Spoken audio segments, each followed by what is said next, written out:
Suivez le journal avec STM Transport Voyageurs. Une nouvelle façon de voyager.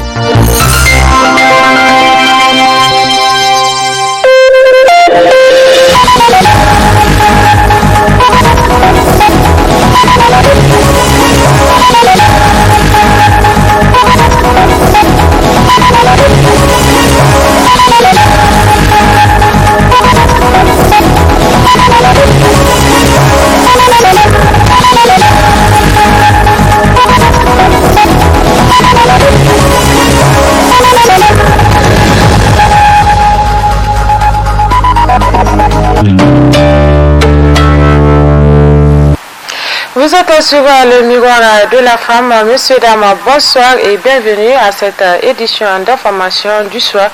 Une édition que nous ouvrons par l'Assemblée nationale.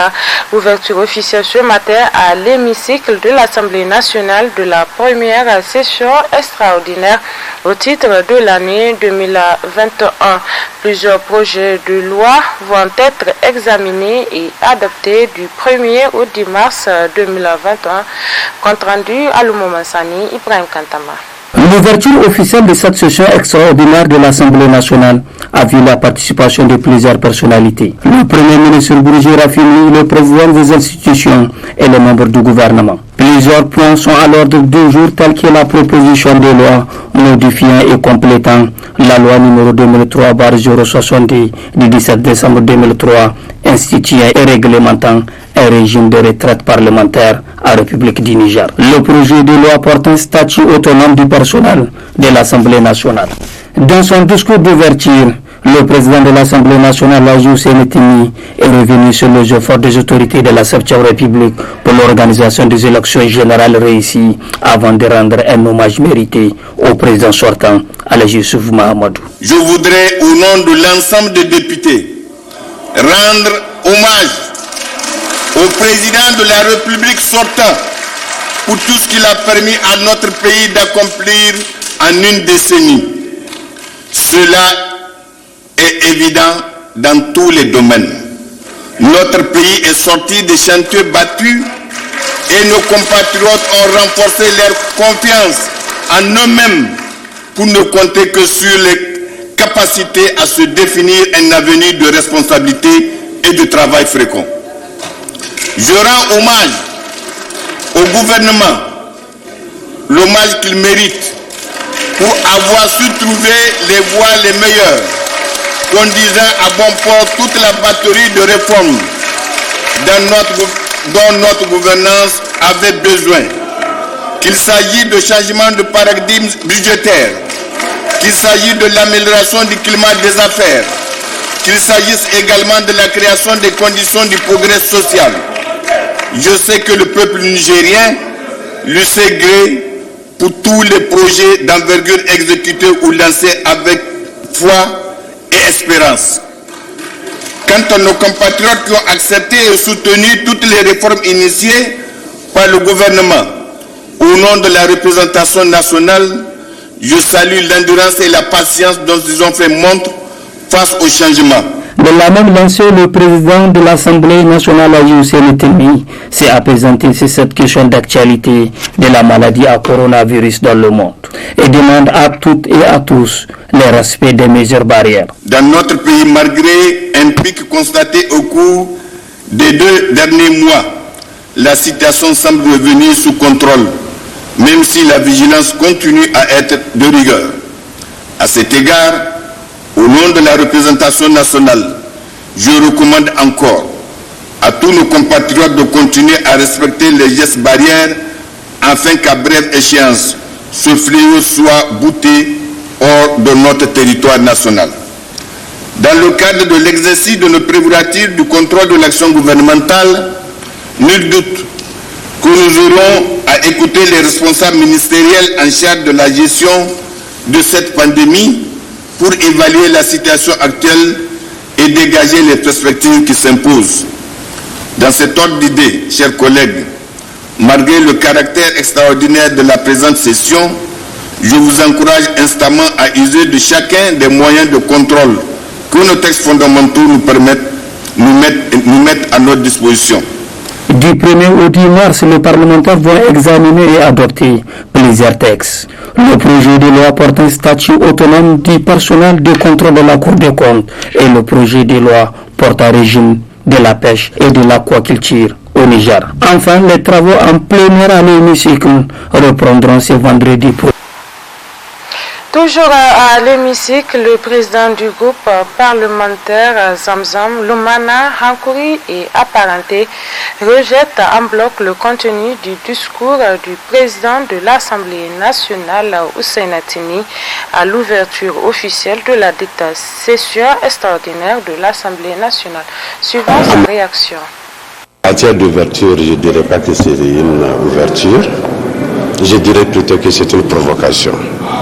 Comme ils ont l'habitude de le faire, ils ne mettent jamais l'intérêt du pays en avant. C'est des intérêts personnels, des intérêts partisans, des intérêts individuels et égoïstes. Sinon, il serait quand même malheureux, je dirais, qu'un président d'une institution aussi importante que l'Assemblée nationale puisse jeter de l'huile sur le feu. Aujourd'hui, au Niger, il n'y a aucun Nigérien qui soit en sécurité. Les derniers événements nous l'ont véritablement démontré. Et tout cela résulte d'une fraude massive lors du deuxième tour des élections présidentielles. Le président de l'Assemblée nationale disait qu'il parlait au nom de tous les députés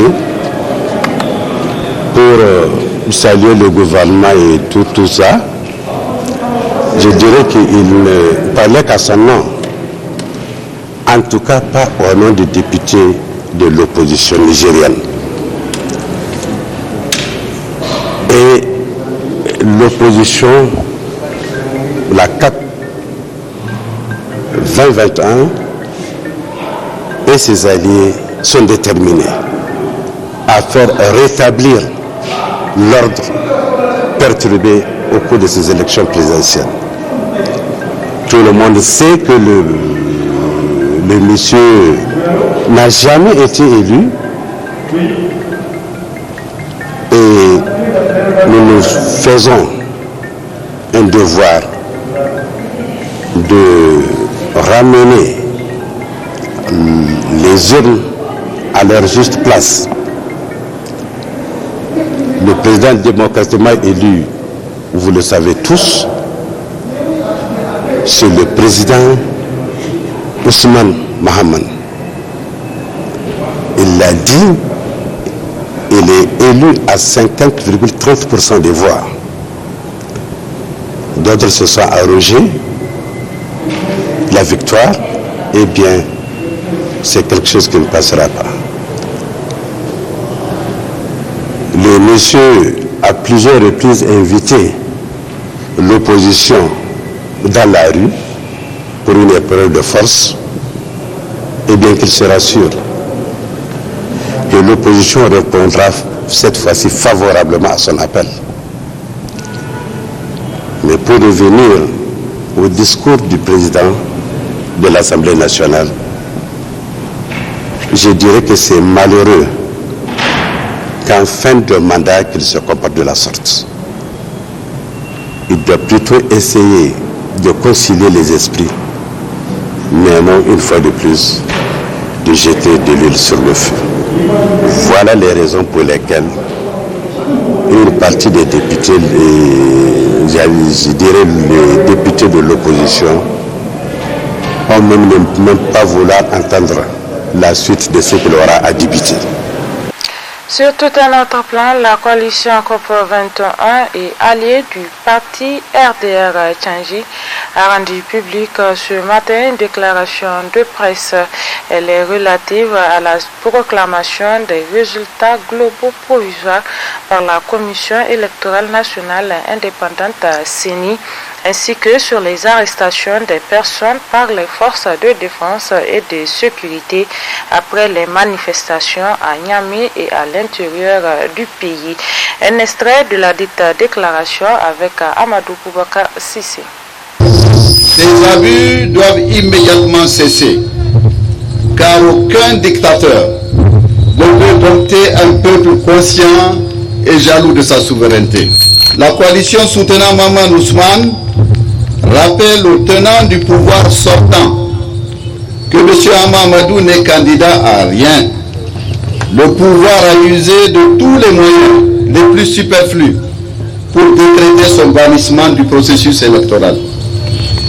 Les raisons de l'acharnement du pouvoir contre les leaders de notre coalition sont surtout d'avoir réussi à faire échec à toutes les manœuvres sournoises, iniques pour conserver le pouvoir. La coalition K2021 ACC, FRC et ADIE est profondément attristée de constater qu'Issouf Mahamadou se soit mis à quémander une reconnaissance, sinon une légitimation internationale, à un prétendu vainqueur, rien que sur la base de faux résultats globaux provisoires. Cela est une preuve flagrante, supplémentaire de l'inféodation de la Cour constitutionnelle à Issoufou Mahamadou et à son clan. Chers compatriotes, assurez octroyé par la CENI à M. Mohamed Bazoum n'est pas accepté par les Nigériens.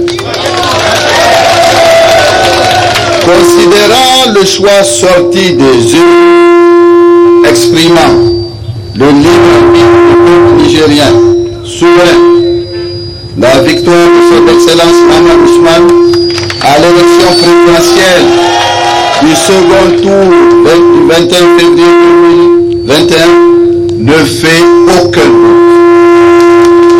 Cette victoire, les membres de la coalition useront de tous les moyens de droit pour la défendre et la préserver. Reconnaît et soutient son Excellence Maman Ousmane comme vainqueur de l'élection présidentielle du 21 février 2021 sur la base des résultats sortis des urnes et compilés par notre direction nationale de campagne. 4. Exprime sa solidarité pleine et entière à toutes les personnes arbitrairement arrêtées et exige leur libération immédiate et sans condition. S'indigne que les menaces proférées par Bazoum Mohamed lors de son meeting à Tawa contre ceux qui oseraient contester sa victoire au soir du 21 février se soient concrétisées par des arrestations, des blessés, des dégradations de biens et même des morts, et s'offusque que l'appel au vote proféré publiquement par le PNDS Al-Gabit Atta soit resté impuni. En conséquence, nous décidons de porter plainte contre ces deux justiciables. Présentons nos condoléances aux familles des victimes et souhaitons prompt rétablissement aux blessés. Pour sa part, l'Union des scolaires nigériens USN s'est réunie en séance extraordinaire ce matin à l'effet d'examiner la situation socio-politique nationale et rappeler sa plateforme revendicative minimale. Le comité directeur de l'Union des scolaires nigériens a rendu publique la déclaration de presse dont je vous propose de suivre la teneur dans ce reportage de Ramatou Umaru et Ibrahim Kantama.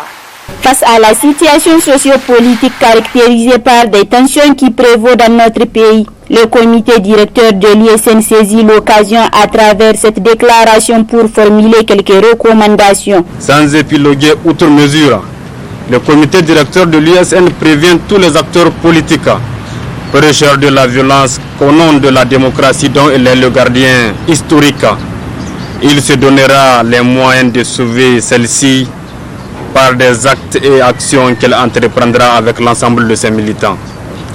En tout état de cause, le comité directeur de l'USN rappelle que les scolaires nigériens, déjà en retard dans l'exécution des programmes académiques de l'année en cours, n'accepteront aucune situation de nature à aggraver la situation de l'école nigérienne. Condamne les violences post-électorales massives dans certaines localités, notamment à Niamey, surtout lorsqu'on y connaît l'impact négatif sur l'école nigérienne et les scolaires assez souvent victimes collatérales. Encourage la Cour constitutionnelle du Niger à œuvrer dans le sens de donner la chance à notre pays de connaître une alternance démocratique crédible et saine en disant le droit, rien que le droit. Sur le plan éducatif, le CD fait part aux autorités de tutelle de leur plateforme revendicative. Au plan académique, l'accélération et la poursuite des chantiers en cours dans les universités publiques du Niger. La construction et l'équipement des bâtiments d'hébergement des étudiants, des amphithéâtres de grande capacité, des salles de cours, des laboratoires et des bibliothèques dans les universités publiques nigériennes. La construction des classes en matériaux définitifs dans les écoles primaires, secondaires et professionnelles du Niger. L'équipement des classes des établissements primaires, secondaires, en table-banc et autres matériels didactiques et informatiques. Le recrutement des enseignants en quantité et en qualité au profit de nos universités, écoles supérieures, professionnelles, secondaires et primaires. L'accélération rapide des authentifications des diplômes des camarades nigériens à l'extérieur par les universités et l'Office national du baccalauréat. L'établissement des calendriers académiques dans toutes les universités publiques du Niger par le MESRI. La création d'un comité national de suivi du calendrier académique dans les IPN. La suppression des réformes académiques suicidaires au niveau de certaines facultés de nos universités. La construction des grandes bibliothèques modernes et documentées dans les universités publiques du Niger. L'autorisation pour les candidats des examens de certification en santé qui sont injustement empêchés à concourir plus de 3 ans. Interpelle les rectorats des universités publiques et privées sur leur responsabilité à veiller au suivi et à l'exécution des programmes académiques pour garantir à notre pays la compétitivité de l'enseignement supérieur et de la recherche. Le comité directeur de l'ISN félicite le peuple nigérien pour sa maturité démocratique confirmée par son sentiment d'attachement à la démocratie pluraliste et à la stabilité tout au long des échéances électorales dans notre pays et rappelle que les scolaires nigériens sont déjà en retard dans l'exécution des programmes académiques de l'année en cours et n'accepteront aucune situation de nature à aggraver la situation des écoles nigériennes. Depuis le mardi dernier, certaines agences bancaires et les institutions de transfert d'argent de la capitale sont fermées pour cause des manifestations enregistrées ces derniers jours de la ville de Niamey. La fermeture donc de ces agences a eu un impact négatif sur les transactions, retraits et versements, déclarent les clients dans cet élément du studio Klango. Je viens d'arriver, je suis partie à la rive droite, j'ai trouvé que la banque est fermée. Je suis venue ici, là aussi je trouve tout un afflux. Apparemment c'est difficile. Je risque de passer toute une journée ici pour pouvoir toucher mon salaire. Je suis venu, ça fait à peu près 2 jours qu'on a envoyé de l'argent à ma mère et puis on n'arrive pas à récupérer l'argent. Actuellement, moi je suis à peu près une dizaine des agences et se sont fermées. C'est là, beaucoup de corrections. Il n'y a plus de corrections ici à Niamey. Même pas à Niamey, presque toutes les autres régions, il n'y a pas. Je dis au niveau différentes manifestations. Parce que le gouvernement actuel pense que bon. Et les Russes sont en train de pousser quand même les gens. Moi je suis là depuis 6h30. Depuis 6h30, je n'ai pas été servi. On ne nous convient pas que c'est, comment est-ce qu'on appelle ça, il y a l'insécurité. On ne condamne pas la banque d'un seul coup, mais aujourd'hui, si dans les 24 heures, 48 heures, ça dépasse ces délais, mais c'est du chaos. Parce que tu as besoin de ton salaire pour aller travailler, pour aller nourrir ta famille. Tu dois aller travailler ou tu dois venir chercher ton salaire. Lesquels tu dois faire? Ton salaire il est bloqué. Comment tu dois faire?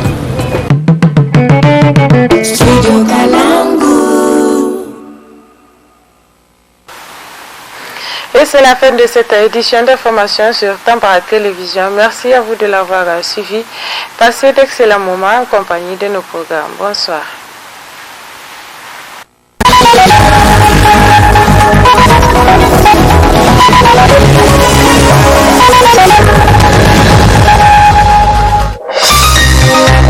Ce journal vous a été présenté par STM Transport Voyageurs. Une nouvelle façon de voyager.